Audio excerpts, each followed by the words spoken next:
అతి శ్రేష్టమైనది దేవుని యొక్క వాక్యము. దేవుని వాక్యం మనం ధ్యానం చేసుకున్నాము. మరి చదవబడినటువంటి ఉత్తర ప్రత్యుత్తర వాక్య భాగంలో 6వ ఆజ్ఞగా మోషే ద్వారా మనకి ఇవ్వబడినటువంటి ఆజ్ఞ నరహత్య చేయకూడదు. 6వ ఆజ్ఞ నరహత్య చేయకూడదు. 10వ ఆజ్ఞగా నీ పొరుగు వాని దేనిదకు నీవు ఆశింపకూడదు. నీ పొరుగు వాని భార్యనైనా దాసినైనా ఆస్తినైనా దేనిని కూడా నీవు ఆశింపకూడదు. ఈ యొక్క కడవరి దినాలలో ఎక్కువగా హత్యలు జరుగుతూ ఉన్నాయి. దేనికోసం అంటే లోక సంబంధమైన కోర్కెల కొరకు, ఆశల కొరకు, క్షయమైన ఈవుల కొరకు భార్య భర్తను చంపడం, భర్త భార్యను చంపడం, చంటి బిడ్డలను చంపడం, చంటి బిడ్డలను మరి ముఖ్యంగా చంపడం భయంకరమైన పరిస్థితి. యవ్వని బిడ్డల్ని చంపడం, వృద్ధులను చంపడం. దేనికోసము? క్షయమైన ఈవుల కొరకు, క్షయమైన సుఖముల కొరకు భయంకరమైన మనుష్యులు ఎలాంటి క్రూర మృగాల వలె ప్రవర్తిస్తూ ఉన్నారు. క్రూర మృగాలని మనము సహవాసం చేయడానికి, వాటిని పెంచుకోవడానికి ఇష్టపడతామా? కానీ మనకంటే క్రూర మృగాలే నయ్యం అన్న విధంగా ప్రవర్తిస్తూ ఉన్నారు నేటి మానవ సమాజం. పరిశుద్ధ గ్రంథంలో కూడా ఒక యథార్థ సంఘటన జరిగింది. ఆ సంఘటన ఎలాంటిదంటే గత 2-3 వారాల క్రితము ఒక యథార్థ సంఘటన. భర్త భార్యకు అడ్డుగా ఉన్నారని అతన్ని చంపి ముక్కలుగా చేసి పరేసిందంట. ఏంటి? భార్య తన భర్త అడ్డుగా ఉన్నాడని చెప్పి చంపి కొన్ని ముక్కలు చేసి అవి వెతకడానికే సిబిఐ దర్యాప్తులో చాలా దినాలు పట్టిందంట. ఎందుకు అంటే అడ్డుగా ఉన్న భర్తను తొలగించుకోవడం. ఆమె స్వార్థము చూపించింది. నరహత్య చేయడానికి కూడా వెనుకోడలేదు. మంచి అనేది తన జీవితంలో లేనే లేదు. మరి వివాహ బంధములో కడ వరకు నేను నమ్మకంగా ఉంటానని వాగ్దానం చేసినటువంటి భార్యే తన భర్త జీవితాన్ని కడ తీర్చింది. ఒక యథార్థ సంఘటన. స్వార్థపూరితమైన ప్రేమ కోసం ఆ పని చేసింది. కానీ పరిశుద్ధ గ్రంథంలో కూడా ఒక లేవీయుడు తన భార్యను 12 ముక్కలు చేశాడంటే. ఎన్ని ముక్కలు? పరిశుద్ధ గ్రంథంలో పరిశుద్ధాత్మదేవుడు. కానీ భర్త భార్యను 12 ముక్కలు చేయడానికి కారణం ఏంటి అనేది వాక్య లోతుల్లో నుంచి కొన్ని మనం ధ్యానం చేద్దాము. పరిశుద్ధుడా, ప్రేమమయుడా, నీ బంగారు పాదముకు వేలాది వందనాలు. వాక్యం అయిన దేవా, మాతో సూటిగా ముఖాంతరంలో నుంచి మీరు మాట్లాడండి. వాక్యానుసారమైన జీవితము దయచేయండి ప్రభువా. నీ యందు భయభక్తులు కలిగి ప్రభువా, లోక మాలిన్యము అంటకుండా మమ్మల్ని మేము ప్రతిదినము పవిత్రపరచుకుంటూ ప్రభువా నీకు స్తోత్రము. నీకు ఇష్టలుగా జీవించు భాగ్యము అందరికి మీరు దయచేయమని క్రీస్తు పరిశుద్ధ నామంలో అడిగి వేడుకుని ప్రార్థించుచున్నాము తండ్రి, ఆమేన్. పరిశుద్ధ గ్రంథంలో చూడండి, న్యాయాధిపతుల గ్రంథము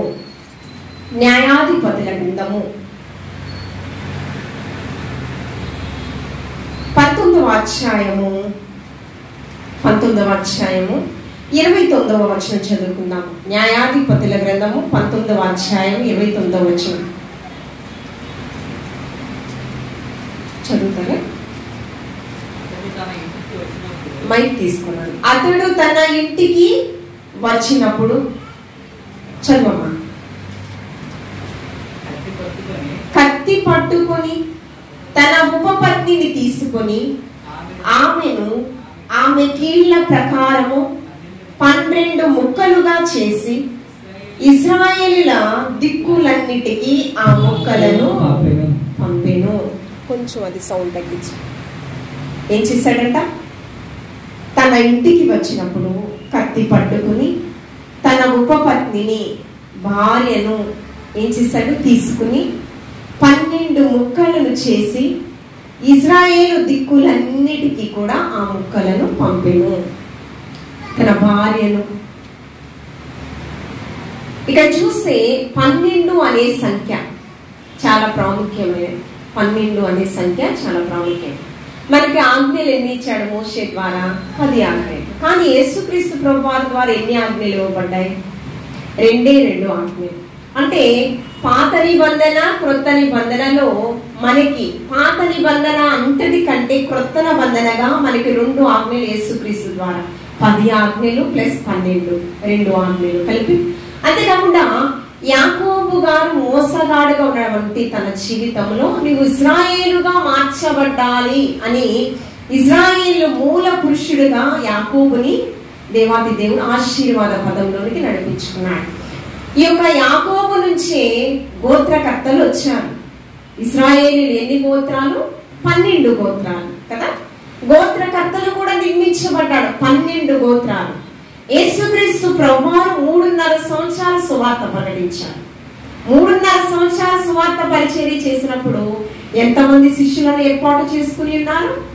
12 మంది శిష్యులను ఏర్పాటు చేసుకుని ఉన్నారు కదా. కాబట్టి 12 అనే సంఖ్య చాలా ప్రశస్తమైనది. దేవుని యొక్క ప్రతిష్ఠితకు అది ఉపయోగపడిన సంఖ్యగా పరిగణిస్తూ ఉన్నారు. ఇక్కడ ఇశ్రాయేలు గోత్రాల కంట ఈ యొక్క 12 ముక్కలను నలుదిక్కులు పంపించాడంట తన భర్త. ఏం జరిగింది అనేది మనం ఒకసారి ఆలోచన చేసినట్లయితే ప్రారంభం నుంచి నేను చెప్తాను, మీరు వినండి. ప్రారంభం నుంచి మొదటి వచనం నుంచి కూడా ఈ మొదటి వచనం నుంచి మనం ఆలోచన చేస్తే ఆ దినాలలో రాజులు లేరు. ఏం లేరు? న్యాయాధిపతుల కాలంలో రాజులు రాజ్య పరిపాలన చేసేటటువంటి ఒక రాజు లేడు. ఈ యొక్క వ్యక్తి ఎవరినైతే తన భార్యను చంపాడో అతడు లేవి వంశానికి చెందినటువంటి వ్యక్తి, యాజక కుటుంబానికి సంబంధించినటువంటి వ్యక్తి కదా. అయితే ఇతడు ఎఫ్రాయిములో మన్యపు ప్రాంతాన నివసించేటటువంటి వ్యక్తి. ఎవరైతే తన భార్యను ఉపపత్నిని చంపాడో ఆమె ఎక్కడ ఏ ప్రాంతం నివసిస్తూ ఉన్నదంటే ఆమె చూడండి బెత్లెహేములో తన ప్రాంతం యూదా బెత్లెహేములో మొదటి వచనం చూడండి. ఎఫ్రాయిములో మన్యపు ఉత్తర భాగమున పరదేశిగా నివసించుచుండెను. ఎవరు? ఇశ్రాయేలులకు రాజుల లేని దినాలలో ఒక వ్యక్తి ఎఫ్రాయిము మన్యపు ప్రాంతములో ఉత్తర దిక్కున పరదేశిగా నివసిస్తూ ఉన్నాడంట.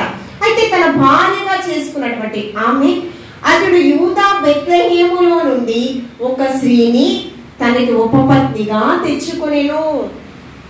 ఇక్కడ ఉపపత్నిగా ఉన్నటువంటి భార్యగా ఆలోచన చేస్తే ఈమె కలిసి ఉన్న తరువాత ఆమె ఏం చేసిందంటే క్షయమైన సుఖముల కొరకు తన ఇంటికి వెళ్ళిపోయింది, భర్తను విడిచిపెట్టింది. అయితే ఈ లేవీయుడు భార్య మీద ఉన్న ప్రేమ చవలేదు. నా భార్య నాకు కావాలని తనను క్షమించి ఏమంటే తనను హోషేయ ప్రవక్త ఎలా క్షమించాడో గోమెరును అనేక మార్లు క్షమించాడు కదా. అలాగే ఈయన కూడా లేవీయుడు తన భార్యను క్షమించి మరలా భార్య దగ్గరికి వెళ్ళాడు. నువ్వు నాకు కావాలమ్మా అంటే వెళితే తన మామగారంట అల్లుడు గారు వచ్చిన తీరును బట్టి తన కుమార్తెను క్షమించిన తీరును బట్టి ఎంతో సంతోషించాడంట తన మామగారు అల్లుడు పట్ల. అల్లుడు పేరు వ్రాయబడలేదు కానీ అతడు ఒక లేవీయుడు పరదేశిగా నివసించేటటువంటి వ్యక్తిగానే పరిశుద్ధాత్మ దేవుడు వ్రాయడం జరిగింది. అయితే అల్లుడు వచ్చాడని ఏం చేశాడంటే మంచి భోజనము విందును ఏర్పాటు చేశాడు. అయ్యా నా యొక్క కుమార్తెను నీవు క్షమించావు కదా, ఇంత త్యాగమును నీవు చూపించావే అని ఆ అల్లుడిని కుమారులాగా స్వీకరించుకుని తన ప్రేమను ఆతిథ్యాన్ని ఇస్తూ ఉన్నాడు. అందుకని పరిశుద్ధ గ్రంథంలో కూడా హెబ్రీయులకు రాసిన పత్రిక 13వ అధ్యాయం 1వ వచనంలో ఆతిథ్యం చేయ మరవకుడి. ఏం చేయకూడదు? ఏం మరిచిపోకూడదు? ఆతిథ్య ధర్మము చేయటం మర్చిపోకూడదంట. కొందరు తెలియకనే దేవదూతలకు ఆతిథ్యం చేశారు. అబ్రహాము గుడారములో తన భార్యతో నివసిస్తూ ఉన్నప్పుడు అబ్రహాము దగ్గరికి 3 వ్యక్తులు వచ్చారు. ఎవరెవరు వచ్చారు? యేసుక్రీస్తు యేసుక్రీస్తు ప్రభువారు ఇద్దరు దేవదూతలు వచ్చారు. ఎవరు వచ్చారు? దేవదూతలు కూడా యేసయ్యకే పరిచయం చేస్తారు. ఇక సమరయ స్త్రీ దగ్గరికి మిట్ట మధ్యాహ్నం వెళ్ళినప్పుడు ఆమెతో ఏం మాట్లాడుతున్నాడు? అబ్రహాము కూడా నన్ను చూడాలని ఆయన ఆశపడ్డాడు. అబ్రహాముకి ఎన్ని సంవత్సరాలు ఉన్నాయి? అతనిలో సగం వయసు కూడా నీకు లేదయ్యా. నీవు ఆయన గురించి, అవును అబ్రహాము కూడా నన్ను చూడాలని నిరీక్షణతో అతను కూడా ఉన్నాడు. నిజంగానే ఆ దినాలలో కూడా యేసుక్రీస్తు ప్రభువారు తన దూతలతో వచ్చారంట. దేనికి? నీకు వాగ్దాన పుత్రుడిని ఇచ్చుటకు కొంత సమయం ఉంది, నిరీక్షణ ఫలము కొరకు నువ్వు ఎదురు చూడాలి. అయితే నీవు చెయ్యాలి కొన్ని, దేవుని యొక్క సంకల్పం చొప్పున లోతు కుటుంబాన్ని రక్షించాలి. అంతేకాకుండా నేను చూపించు దేశానికి నువ్వు వెళ్ళాలి కదా. 75వ సంవత్సరము దేవుని యొక్క పిలుపుకు లోబడిన అబ్రహాము దేవుని మాటకు లోబడ్డాడు. అందుకని విశ్వాసులకు తల్లిదండ్రిగా అబ్రహాము శారములు మార్చబడ్డారు. ఆతిథ్యము చేస్తూ ఉన్నాడు. ఆతిథ్యము తీసుకుంటూ ఉన్నప్పుడు తన కుమార్తెను క్షమించిన తీరును బట్టి, అయ్యా చక్కగా విందును చేసి వెంటనే నా కుమార్తెని తీసుకెళ్ళిపో అని వెంటనే చెప్పలేదు. ఎన్ని రోజులు? ఆ రోజు చీకటి పడింది, వేకుజామున లేచారు. తన భార్యను తీసుకుని వెళ్ళిపోవాలని మరలా నిర్ణయించుకున్నాడు. లేచి రెడీ అవుతుంటే మామ అంటూ ఉన్నాడు, అయ్యా ఈ దినము కూడా మా ఇంట్లో గృహంలో ఉండి నువ్వు ఆతిథ్యము చెయ్యి. రెండో మారు మరలా ప్రేరేపిస్తూ ఉన్నాడు. తన మామ ప్రేమను చూసి మరలా రెండో మారు కూడా ఆతిథ్యం తీసుకున్నాడు, గృహంలో ఉన్నాడు. మూడో దినం కూడా అలాగే ప్రేమిస్తున్నాడు. మూడో దినం కూడా ఆతిథ్యం చేసి మరలా విశ్రాంతి తీసుకోయ్యా అంటే అలాగా 5వ దినం వరకు అడుగుతూ ఉన్నాడు. కానీ కోపం వచ్చింది. ఎన్ని దినాలు ఇలాగా అడుగుతున్నాడు మామనని? నా భార్యని నేను తీసుకుని వెళ్ళాలని తడువు చేయకుండా సూర్యోదయమునే లేచి తన భార్యను సిద్ధపరచుకుని ఏం చేశాడు? ప్రయాణం చేస్తూ ఉన్నాడు. ఇక ప్రయాణం చేస్తూ వెళుతున్నప్పుడు మార్గమందు ఎవరు వస్తూ ఉన్నారంటే తనతో పాటు కొన్ని గాడిదలు, అంతేకాకుండా కొంతమంది దాసులు కూడా తనతో పాటు వస్తూ ఉన్నారు. చూడండి పరిశుద్ధ గ్రంథంలో చూడండి 19వ అధ్యాయము 9వ వచనం చూడండి. ఆ మనుష్యుడు తానును అతని ఉపపత్నియు అతని దాసుడను వెళ్ళలేచినప్పుడు ఆ చిన్నదాని తండ్రియగు అతని మామ, ఇదిగో ప్రొద్దుగుంకుటకు సమీపమాయెను, నీవు దయచేసి ఈ రాత్రి కూడా ఉండుము, ఇదిగో ప్రొద్దుగుంకుచున్నది, సంతోషించి ఇక్కడ రాత్రి గడుపు, రేపు నీ గుడారము వెళ్ళుటకు నీవు వేకువనే లేచి నీ త్రోవకు పోవచ్చునని అతనితో చెప్పాను. కోపం వచ్చింది. సిద్ధమయ్యారు తన భార్యతో. ఆ కింద వచనాలలో మనం చూస్తే 11వ వచనంలో ఒక పత్నిని తీసుకుని తన భార్యను తీసుకుని వెళుతూ ఉన్నాడు. అంతేకాకుండా 2 గాడిదలను తీసుకుని 10వ వచనం చివరి భాగం 2 గాడిదలను తీసుకుని వెళుతూ ఉన్నాడు ప్రయాణమై. ఎక్కడికి వెళ్తున్నాడంటే చూడండి, వారు యెబూసునకు సమీపించినప్పుడు ఎక్కడికి వెళ్తూ ఉన్నారు? యెబూసునకు. 11వ వచనం, వారు యెబూసునకు సమీపించినప్పుడు అక్కడంట ప్రొద్దుగుచ్చు ఉన్నదంట, చీకటి పడుచు ఉన్నది. చీకటి పడుతూ ఉన్నప్పుడు వారు వెళ్లాల్సిన ప్రాంతానికి వెళ్ళాలంటే చాలా ప్రయాణమై వెళ్ళాలి. ఎఫ్రాయిముకు వెళ్ళాలంటే చాలా దూరం ఉంది. ఈ చీకట్లో మనం వెళ్ళలేము కదా అని దానికి దగ్గరగా ఉన్నటువంటి యెబూసుకు దగ్గరగా ఉన్నటువంటి ఏ ప్రాంతానికి వెళ్ళారంటే గిబియా ప్రాంతానికి వెళ్ళారు. ఆ గిబియాలో రామా అనే ప్రాంతములో నివసిద్దామని ఏమన్నారంటే ఈ యొక్క లేవీయుడు ఉపపత్నితో అదేవిధంగా తన దాసులతో చెప్పాడు.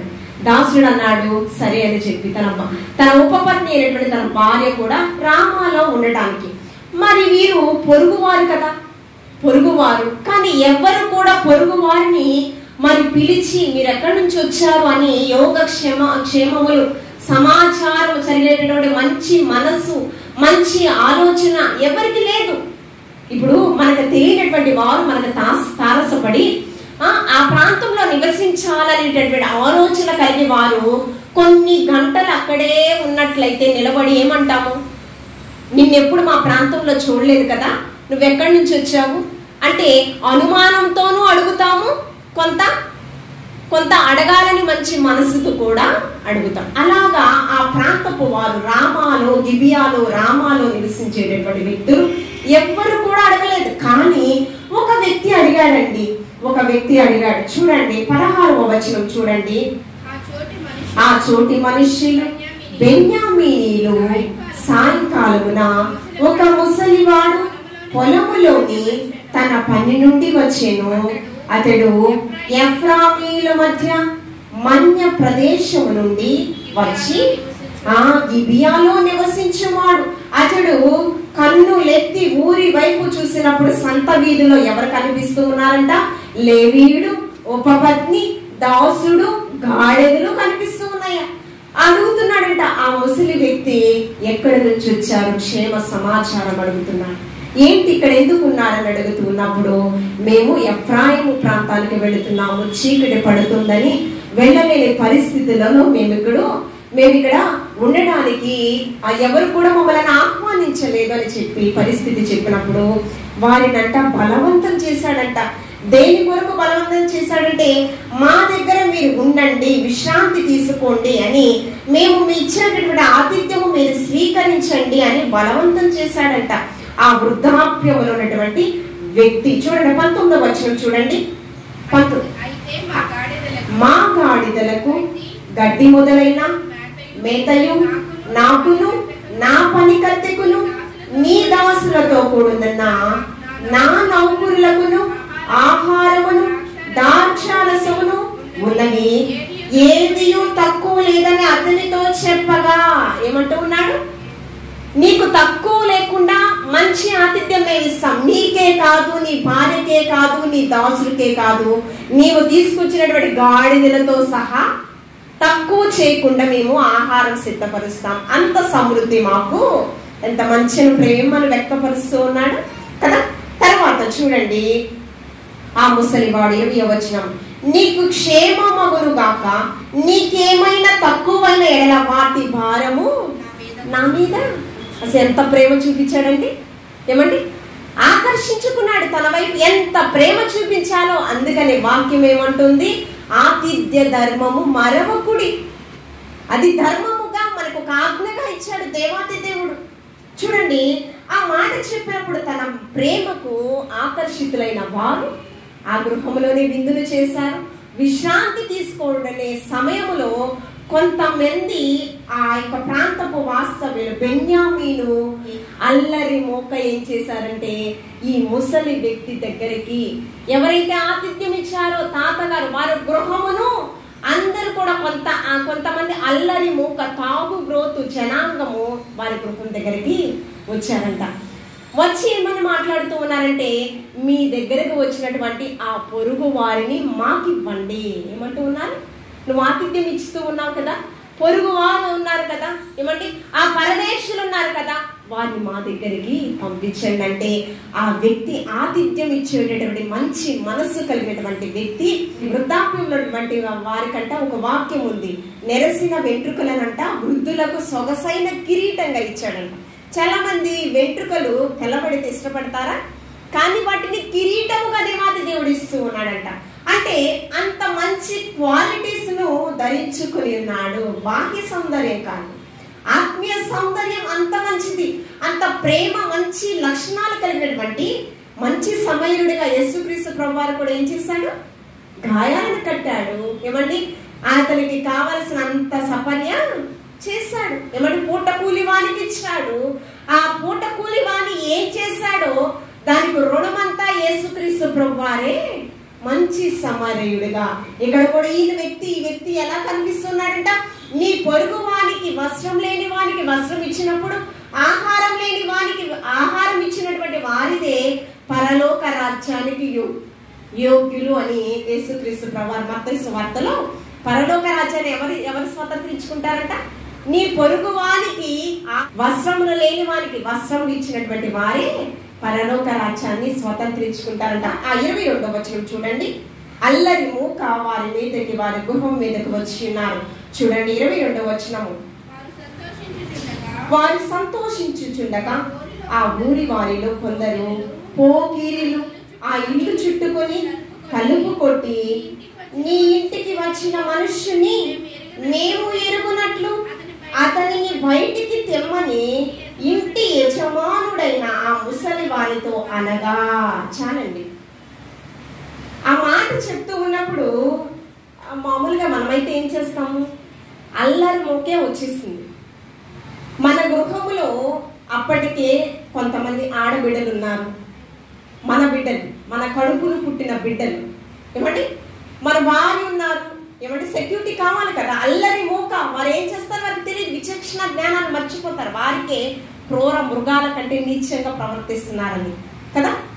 వారిని బట్టి మనం ఏమంటాము? అయ్యా సరే, వారి మాటలు వారి ప్రవర్తన చూసి సరే తీసుకెళ్ళిపోండి అనే ఆలోచన ఒకటి, లేకపోతే బ్రతిమలాడే ఆలోచన మరొకటి వస్తుంది. అంతకు మించి ఏమన్నా చెప్పగలము? లేదా మీరు కూడా వచ్చి గృహంలో నివసించండి, ఈ రాత్రి సేద తీర్చుకోండి, ఇలాంటివి ఏమన్నా చెప్పగలమా? లేకపోతే వారిని కాదు కానీ నా భార్యను నా బిడ్డల్ని ఏమండి నన్ను తీసుకెళ్ళిపోండి అంటామా? కానీ ఈయన అన్నాడు, ఈ వ్యక్తి మంచి సమయుడుగా కనిపిస్తున్నటువంటి వ్యక్తి, మంచిని ఏమంటే త్యాగపూరితమైన ప్రేమను చూపించిన ఈ వ్యక్తి ఏమంటూ ఉన్నాడో తెలుసా? వారిని మా మధ్యకు పంపించండి అని అడిగితే ఏమంటూ ఉన్నాడు చూడండి. 24వ వచనం చదవమ్మా. ఆ పై వచనంలో మీరు ఇట్టి వెర్రి పని చేయకుడి. తర్వాత ఇదిగో కన్యకైన నా కుమార్తె అయిన ఆ మనుష్యుని ఉపపత్నియును ఉన్నారు. నేను వారిని బయటికి తీసుకుని వచ్చేదను. మీరు వారిని నీచపరిచి నీ ఇష్ట ప్రకారంగా వారి ఎడల జరిగింపవచ్చును, కానీ ఈ మనుష్యుని ఎడల ఈ వెర్రి పని చేయకూడదని వారితో చెప్పాను. కానీ మొదటి మాట ఏమనుందండి? ఇదిగో నా కన్యక అయిన నా కుమార్తెయును. ఏమంటూ ఉన్నాడు? కన్యకగా ఉంది నా కుమార్తె, నా కుమార్తెను నీకు ఇస్తాను, నీకేది నచ్చితే అది చెయ్యండి. ఏమండి? వారి మనోనేత్రాలు మూయబడ్డాయి, భయంకరమైన పాపంలో ఉన్నారు, వారి విచక్షణ జ్ఞానం తెలియదు, మంచి చెడులు తారతమ్యం వాళ్ళకి తెలియదు. నా కుమార్తెను తీసుకెళ్ళండి. ఎంత మంచి మాట ఫస్ట్ మాట్లాడుతున్నాడు. అలాంటి మాట ఎవరైనా మాట్లాడతారా? ఇదే మాట మాట్లాడాడు లోతు గారు కూడా. లోతు చూడండి, ఆదికాండం 19వ అధ్యాయము 8వ వచనంలో ఇతడు సొదొమ గొమొర్రా పట్టణంలో నివసిస్తూ ఉన్నప్పుడు ఏమంటే సొదొమ గొమొర్రా పట్టణము భయంకరమైన పాపంలో ఉంది. ఆ భయంకరమైన పాపముతో ఉన్న వారిని ఆ సొదొమ గొమొర్రా పట్టణం మీదకి నా మహా ఉగ్రత వస్తుందని అబ్రహాముకి హెచ్చరించాడు. మొట్టమొదటిగా అబ్రహాం అంటూ ఉన్నాడు, 50 మంది నీతిమంతులుంటే పట్టణాన్ని విడిచిపెడతావో ప్రభువా అని ఏమండి రిక్వెస్ట్ చేశాడు. నీ పాద ధూళి వంటి వాడనయ్యా, 40 మంది నీతిమంతులుంటే విడిచిపెడతావా? లేరు. 30 మంది నీతిమంతులుంటే విడిచిపెడతావా? లేరు. మళ్ళీ ప్రశ్న, 20 మంది నీతిమంతులుంటే విడిచిపెడతావా? పోనీ 10 మంది నీతిమంతులుంటే విడిచిపెడతాను, వెళ్ళు. ఏమంటే పరమ తండ్రి కోపపడి అక్కడి నుంచి వెళ్ళిపోయాడు. అక్కడ ఎవరున్నారంటే తన కుమారుడైనటువంటి లోతు, తన యొక్క సహోదరుడి కుమారుడు ఉన్నాడు లోతు. ఆ కుటుంబం ఉంది. అక్కడికి ఎవరు వెళ్ళారో తెలుసా? దేవదూతలను పంపించాడు దేవాది దేవుడు. ఆల్రెడీ అబ్రహామును పంపించాడు, మరలా ఎవరిని పంపించాడంటే దేవదూతలను పంపించాడు. ఎందుకు? అబ్రహాము దేవుని యొక్క పిలుపుకు లోబడ్డాడు, దేవుని నమ్మాడు, విశ్వసించాడు. ఎంతగా నమ్మాడంటే ఆయన మాట గుడ్డిగా నమ్మాడు, తూచా తప్పకుండా పాటించాడు. దేవదూతలు వెళ్ళారు, అయ్యా సొదొమ గొమొర్రా పట్టణం మీదకి దేవుని ఉగ్రత వస్తూ ఉన్నది, త్వర పెట్టుచూ ఉన్నాడు, మీరు ఈ ప్రాంతం నుంచి వెడలిపోవాలి. పరమ తండ్రి మమ్మల్ని పంపించాడు. వారికి ఆతిథ్యం ఇచ్చాడు. అయ్యా ఈ నైట్ మీరు సేద తీర్చుకోండి. లోతు ఆతిథ్యం ఇచ్చి వారికి భోజనం పెట్టారు. వారు విశ్రాంతి తీసుకుంటూ ఉన్నారు. ఆ విశ్రాంతి తీసుకుంటూ ఉన్నప్పుడు ఇప్పుడు నేను చెప్పిన వాక్య భాగం చదువు 6వ వచనం నుంచి చదువు.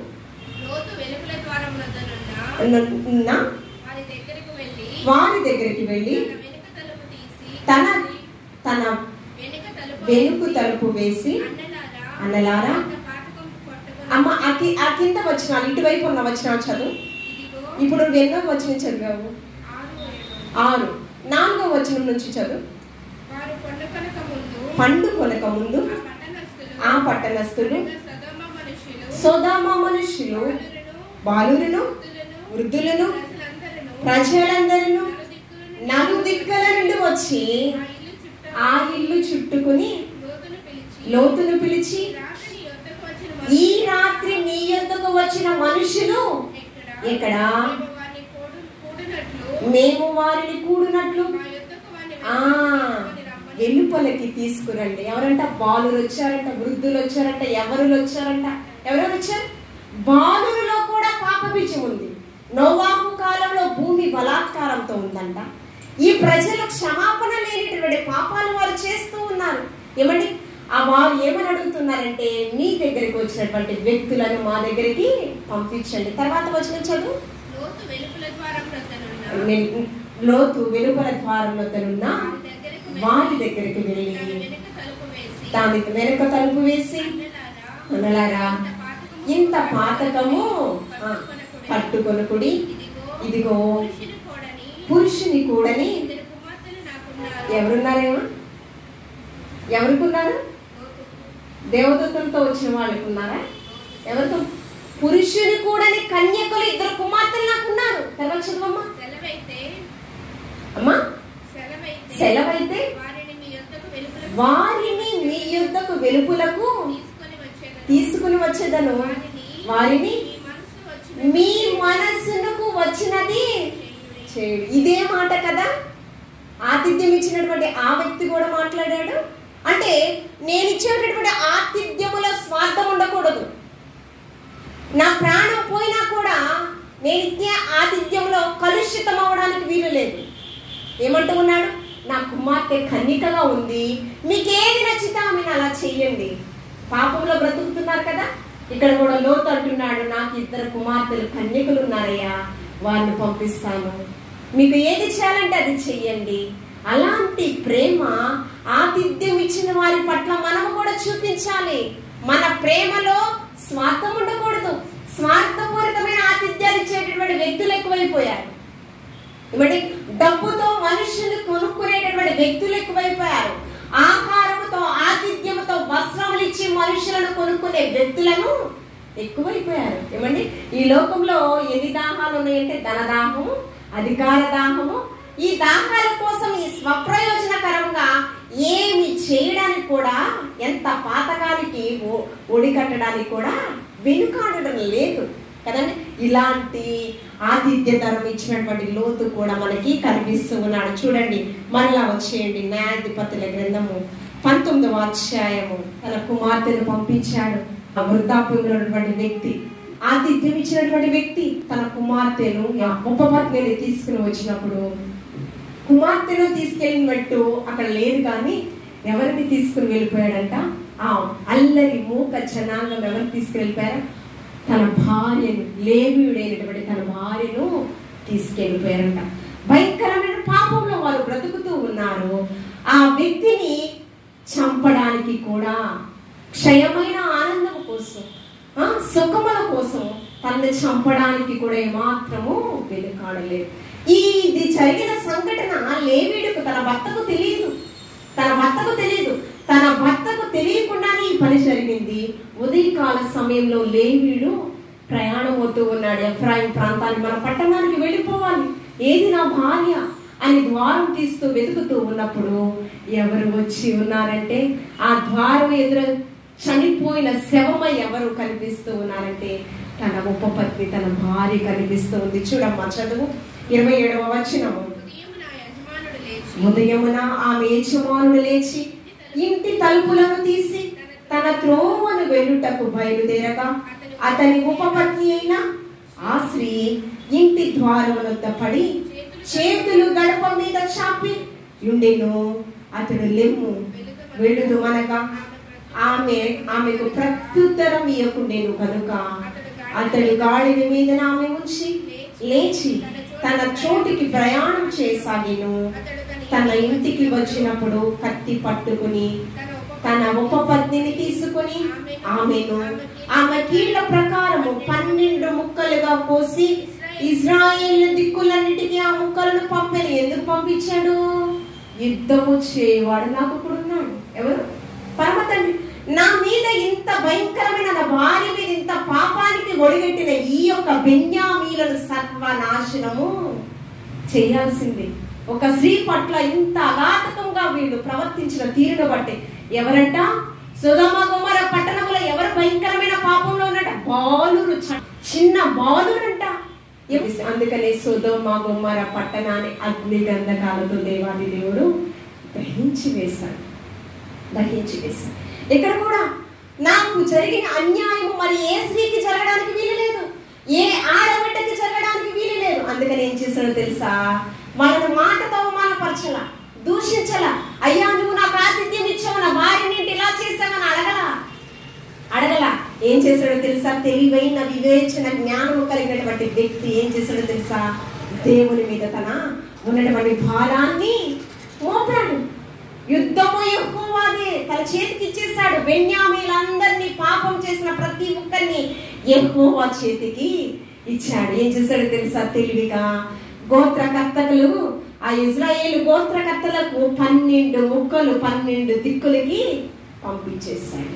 అది చూసినప్పుడు వారి గుండె ద్రవించిపోయిందండి. ఏమండి? వాడు చాలా ఆశ్చర్యచరితలయ్యాయి. ఇప్పటి వరకు జరగని సన్నివేశం అంటది. ఆ కింద వచనం ఏమని ఉంది చూడండి. దాన్ని చూచిన వారందరూ ఇశ్రాయేలీయులు ఐగుప్త దేశములో నుండి వచ్చిన దినము మొదలుకొని నేటి వరకు ఇలాంటి పని జరుగుటైనను వినుటైనను లేదు. మీరు ఇది మనస్సుకు తెచ్చుకుని దీనిని బట్టి ఆలోచన చేసి దీని గురించి మాట్లాడి ఒకరితోనొకరు చెప్పుకొనిరి. ఏమండి? మన ఇశ్రాయేలు ప్రజలను, యూదా ప్రజలను ఇంత భయంకర ప్రమాదం రానున్న దినాలలో జరగకూడదు. ఏం చేయాలి? గోత్రకర్తలు, అప్పుడు ఉన్నటువంటి పరిస్థితులలో యాజకులు, నాయకులు అందరూ కూడా కూర్చుని మాట్లాడుకున్నారంట. రానున్న దినాల్లో మన బిడ్డలకు సంరక్షణ ఉండాలంటే ఏం చేయాలి? మన ఉన్నటువంటి స్త్రీకి సంరక్షణ ఉండాలంటే ఏం చేయాలి? ఆల్రెడీ తాకీదులు రెడీ చేసి బెన్యామీనులకు పంపించారు. మీరు మా బిడ్డని ఇలా చంపేశారు కనుక మేము మీ మీదకు యుద్ధానికి వస్తున్నాం. యుద్ధానికి వెళ్ళారు. ముందు యుద్ధం చేస్తున్నప్పుడు విజయం వస్తుందా పరాజయం వస్తుందా అని ఎవరిని అడుగుతారు?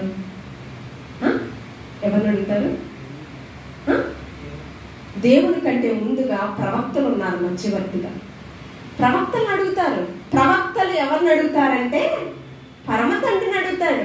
అయ్యా నీకు విజయం వస్తుందా పరాజయం వస్తుందా? వీళ్ళున్నందుకే ప్రార్థన చేయటకు వారి మధ్యవర్తులుగా చెప్పబడ్డారు. యుద్ధానికి వెళ్ళండి, విజయం వస్తుంది. వెళ్ళారు కానీ వెంటనే విజయం రాలేదు. గొప్ప బలాఢ్యులైనటువంటి 700 మంది చనిపోయారంట. ధైర్యము తగ్గలేదు. అయినా కూడా దేవుని మీద భారం ఉంచారు. మరలా ఎంతమంది చనిపోయారో తెలుసా? 22,000 మంది చనిపోయారంట. చూడండి 20వ అధ్యాయం 21వ వచనంలో 22,000 మంది చనిపోయారంట. అయినా ధైర్యము తక్కువ కాలేదు. మరలా యుద్ధం చేశారు. 18,000 మంది జనం చనిపోయారు. అయ్యా ఇలా జరుగుతుంది, ఏం చేయాలని దేవుని పాదాల చెంత కన్నీరు కార్చారు. కన్నీరు కార్స్తే 20వ అధ్యాయము చూడండి 26వ వచనం చదవమ్మా. దూయువారు అప్పుడు ఇశ్రాయేలీయులందరూ జనులందరూ పోయి బేతేలును ప్రవేశించి దేవుని మందిరమైనటువంటి బేతేలు దగ్గర ప్రవేశించి ఏడ్చుచు సాయంకాలం వరకు అక్కడ యెహోవా సన్నిధి కూర్చుండుచు ఉపవాసం ఉండి దహన బలులను సమాధాన బలులను యెహోవా సన్నిధిని అర్పించి ఆ దినములలో యెహోవా నిబంధన మందసం అక్కడనే ఉండెను. ప్రార్థన చేసిన తర్వాత చూడండి ఆ కింద వచనాలలో ఉంటుంది యెహోవా వెల్లుడి రేపు నీ చేతి. 28వ వచనము చివరి భాగం చూడమ్మా. 28వ వచనము 28వ వచనం మా సహోదరులైన 28వ వచనం మా సహోదరులైన బెన్యామీలతో యుద్ధమునకు పోదుమా మానుదుమా అని యెహోవా యుద్ధ విచారణ చేయగా యెహోవా వెల్లుడి రేపు నీ చేతికి వారిని అప్పగించిదనని సెలవిచ్చెను. ఏమండి? చెప్పిన రీతిగానే బెన్యామీనులు దేవాది దేవుడు సర్వనాశనం నిర్మూలనం చేశాడండి. కత్తి వాతము చేత అంట. ఏ వాతము చేత? కత్తి వాతము చేత. 35వ వచనంలో చివరి భాగం చూడండి. మనుష్యులను చంపిరి, వీరందరూ కత్తి దూయువారు. దేని చేత చంపబడ్డారు? కత్తి వాతము చేత చంపబడ్డారు. తర్వాత 30 మంది మంచి బలాఢ్యులను చంపివేసిన పరిస్థితి. తర్వాత 39వ వచనంలో, అంతేకాకుండా 44వ వచనంలో 18,000 సంఖ్యను చంపివేసిన. వీరందరూ ఎలాంటి వారంట? పరాక్రమము కలిగినటువంటి బలాఢ్యులుగా, గొప్ప శక్తి కలిగినటువంటి వ్యక్తులుగా కనిపిస్తూ ఉన్నారు. తరువాత కత్తి వాతము చేత 46వ వచనం చూడండి. 46వ వచనము, ఆ దినములైన బెన్యామీనులలో పడిపోయిన వారందరూ కత్తి దూయు 25,000 మందిని వీరందరూ చంపేశారంట. వీరందరూ పరాక్రమవంతులే. తర్వాత వచనము, 600 మంది తిరిగి ఎడారిలోనున్న రిమ్మోను కొండకు పారిపోయి రిమ్మోను కొండ మీద 4 నెలలు నివసించారు. మరియు ఇశ్రాయేలుల బెన్యామీనుల మీదకి తిరిగి వచ్చి పట్ట నివాసులనేమి పశువులనేమి దొరికిన సమస్తమును కత్తి వాత చేత హతము చేసిరి. ఇదియుగాక వారు తాము పట్టుకొనిన పట్టణములన్నిటినీ అగ్ని చేత, అంటే బెన్యామీను అనే తరమే ఉండడానికి వీలు లేదు. ఇశ్రాయేలు ప్రజలకు మొట్టమొదటి రాజు ఎవరు? ఏట్రా అక్క చెప్పింది, మీరు మాత్రం అలాగే సైలెంట్గా ఉన్నారు. సౌలు. తెలుసుకోవాలన్నా సౌలు కదా మొదటి రాజు. సమూయేలు చేత నువ్వు రాజుగా అభిషేకింపబడిన బాధ్యత ఇచ్చాడు. ఏంటో తెలుసా? అమాలేకులంట ఇజ్రాయేలు ప్రజలు 400 సంవత్సరాల బానిసత్వం నుంచి కానాను దేశాలకు వస్తున్నారు కదా అరణ్య మార్గంలో. వారినంట బాధ పెట్టారంట. అదంట పరమ తండ్రి జ్ఞాపకం చేసుకున్నాడంట, మర్చిపోలేదంట. నా బిడ్డల్ని మీరు బాధ పెట్టారు కదా, నేను వారి మీద యుద్ధం తీసుకుంటాను. ఎలాగా? ఇజ్రాయేలు ప్రజలకు మొదటిగా సౌలును రాజుగా అభిషేకించి, అయ్యా నువ్వేం చేయాలో తెలుసా? నా బిడ్డల్ని బాధ పెట్టారు కదా అమాలేకులు, వారి మీద నువ్వు యుద్ధం చేయాలి. ఎలా చేయాలో తెలుసా? రాజును, రాజ్యంలో ఉన్న ప్రజలను, అంతేకాకుండా వారికి ఉన్న ఆస్తిపాసులు, గాడిదలు, గొర్రెలు, మేకల మందలు ఉంటాయి కదా, మనుషుల్నే కాదు అమాలేకులు అనేటటువంటిదే వినిపించడానికి వీలు లేదు, నిర్మూలనం చేసేయాలి. అలాగే ఇక్కడ కూడా బెన్యామీను తరం అనేదే లేకుండా నువ్వు నిర్మూలనం చేయాలి. దేనికి? నీ పొరుగు వాని భార్యను నువ్వు ఆశింపకూడదు, నీ పొరుగు వాని దేని దగ్గు నువ్వు ఆశింపకూడదు, నరహత్య చేయకూడదు. 2 తప్పులు చేశారు వీళ్ళు, 2 ఆజ్ఞలను అతిక్రమించారు. పాపానికి వచ్చే జీతము మరణం కదండి. ఏమండి చూడండి, ఇక్కడ ఆ బాధ తట్టుకోలేక తన భర్త ఏం చేశాడు? 12 ముక్కలు 12 గోత్రాలకు పంపించాడు. ఆ గోత్రము తన బాధను అంత చూస్తున్నటువంటి వారు పరమ తండ్రి ఆకాశం నుంచి ఆయన మొరను విని ఏమండి ఆయన భారాన్ని సులువుగా చేశాడు. ఏమండి ఆ బెన్యామీను తనకు జరిగినటువంటి నష్టాన్ని ఏమండి శత్రు శేషము లేకుండా దేవాది దేవుడు వారందరినీ కూడా నిర్మూలనము చేసిన పరిస్థితి. మనము కూడా ఆతిథ్యం, ఎలాంటి ఆతిథ్యం ఇస్తున్నాము అనేది ఒకసారి మనము ఆత్మపరి మూసేస్తున్నాను వాక్యము చూడండి. కాబట్టి మనము కూడా ఇచ్చే ఆతిథ్యంలో స్వార్థం ఉండకూడదు. మనం ఎలాంటి ఆతిథ్యం ఇవ్వాలంట? అపోస్తలుల కార్యం 28వ స్నేహభావంతో ఆతిథ్యం ఇవ్వాలంట. ఇక్కడ ఆ వృద్ధాప్యంలో ఉన్నటువంటి వ్యక్తి స్నేహభావంతో ఆతిథ్యం ఇచ్చాడు. అంతేకాకుండా చూడండి శ్రద్ధగా ఆతిథ్యం ఇవ్వాలంట. రోమీయులకు రాసిన పత్రిక 12వ13వ అంతేకాకుండా సొనుగుకోకుండా, మొదటి పేతురు రాసిన పత్రిక 4వ9వ సొనుగుకోకుండా, ఇక్కడ వృద్ధాప్యంలో ఉన్న ఆ వ్యక్తి సొనుగుకోకుండా ఆతిథ్యం ఇచ్చాడు. అంతేకాకుండా ఆతిథ్యంలో ఏమి కూడా కల్మషం ఉండకుండా నా కుమార్తెను సహితం ఇచ్చేస్తానని చెప్పాడు. అంటే ఆతిథ్యం ఇచ్చినటువంటి వ్యక్తులకు ఎలాంటి నష్టము జరగకూడదని. మనం ఇచ్చే ఆతిథ్యంలో ఎలాంటిది ఉంది?